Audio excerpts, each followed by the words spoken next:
Hello বন্ধুরা, আমার চ্যানেলে আপনাদের সকলকে স্বাগতম। চলে এসেছি আজ আবারও একটি নতুন রেসিপি নিয়ে। আজকের রেসিপি জর্দা সেমাই। একেবারে ঝরঝরে পারফেক্ট জর্দা সেমাই রেসিপি শেয়ার করব। আজ কোন পরিমাপ ব্যবহার করলে আপনাদের সেমাই একদম ঝরঝরে হবে শেয়ার করব আজ তারই টিপসগুলিকে। প্রথমে আমি 150 গ্রাম সেমাই নিয়েছি কাজু কিশমিশ, 100 গ্রাম চিনি এবং ঘি। প্রথমে এই সেমাইগুলিকে আমি ভালোভাবে ভেঙে ছোট ছোট করে নেব। ঠিক এইভাবেই আপনাদের সেমাইগুলিকে ভেঙে নিতে হবে। দেখুন, আমি পুরো সেমাইটাকে ভালোভাবে ভেঙে নিয়েছি। ঠিক এইভাবে আপনারা পুরো সেমাইটিকে ভেঙে নেবেন। গ্যাসের মধ্যে একটা কড়া বসিয়ে দিলাম। অ্যাড করছি 3 চামচ ঘি। এই ঘিটি সম্পূর্ণ আমার বাড়িতে তৈরি করা। আপনারা যদি কেউ এই ঘিয়ের রেসিপি দেখতে চান আমাকে অতি অবশ্যই কমেন্টে জানাবেন। আমি চেষ্টা করব এই রেসিপিটি আপনাদের সামনে তুলে ধরবার জন্য। ঘিটা মেল্ট হয়ে আসা অবধি অপেক্ষা করতে হবে। ঘিটা মেল্ট হয়ে এলে এর মধ্যে কাজু এবং কিশমিশটা অ্যাড করে দেব। কাজু এবং কিশমিশটিকে খুব হালকাভাবে একটু ভেজে নেব। এই জর্দা সেমাইয়ে আপনাদের অবশ্যই ঘিটি ব্যবহার করতে হবে। কাজু কিশমিশ ভাজা হয়ে গেলে অ্যাড করব ভেঙে রাখা সেমাইগুলিকে। এখানে আমি বাজার থেকে কেনা ভাজা সেমাইটি ব্যবহার করছি। আপনারাও চেষ্টা করবেন ভাজা সেমাইটিকেই ব্যবহার করবার জন্য। ঘিয়ের মধ্যে এই সেমাইটিকে ভালোভাবে ভেজে নেব।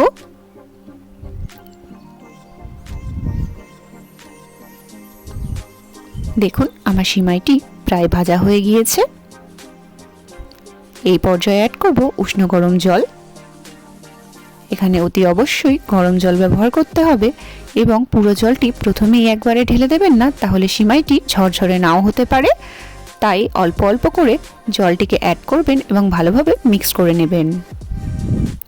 ঠিক একই প্রসেস ফলো করে যতটা জল প্রয়োজন সেইভাবে 3-4 বার জলটিকে অ্যাড করব।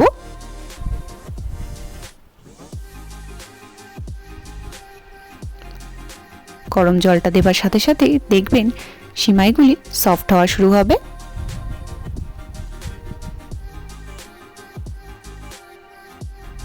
সেমাইগুলি সেদ্ধ হয়ে এলে সেমাইয়ের মধ্যে অ্যাড করব চিনি। পুরো চিনিটা আমি একবারে ব্যবহার করছি না, চিনিটাকে আমি দুবারে ভাগ করে ব্যবহার করব।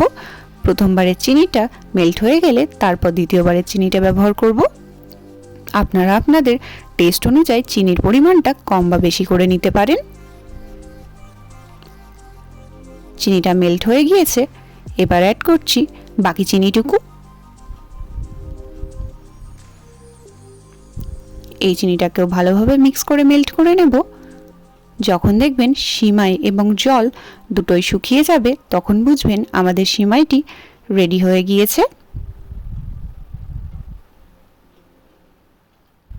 দেখুন, সেমাইয়ের জল শুকিয়ে গিয়েছে। এই পর্যায়ে আমি সেমাইটাকে নামিয়ে নেব।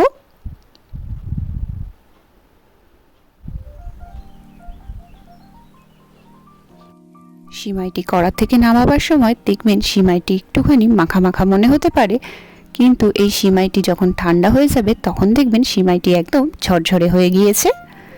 এই সেমাইটি মাত্র 4টি উপকরণ দিয়ে অতি সহজেই আপনারা বাড়িতে তৈরি করতে পারেন এবং গেস্ট আসলে সার্ভ করতে পারেন। এছাড়া কোনো অনুষ্ঠানেও এই সেমাইটিকে ঠিক এইভাবে ব্যবহার করতে পারেন। ঠিক এই পদ্ধতিটি ফলো করে আপনারা যদি জর্দা সেমাই তৈরি করেন আশা করছি আপনাদের সেমাইটি পারফেক্ট হবে। শেষ পর্যন্ত আমার সাথে থাকার জন্য আপনাদের সকলকে জানাই অসংখ্য ধন্যবাদ। ভিডিওটি যদি ভালো লেগে থাকে অবশ্যই লাইক, কমেন্ট, শেয়ার এবং সাবস্ক্রাইব করবেন। আজ এই পর্যন্তই রইল। ধন্যবাদ।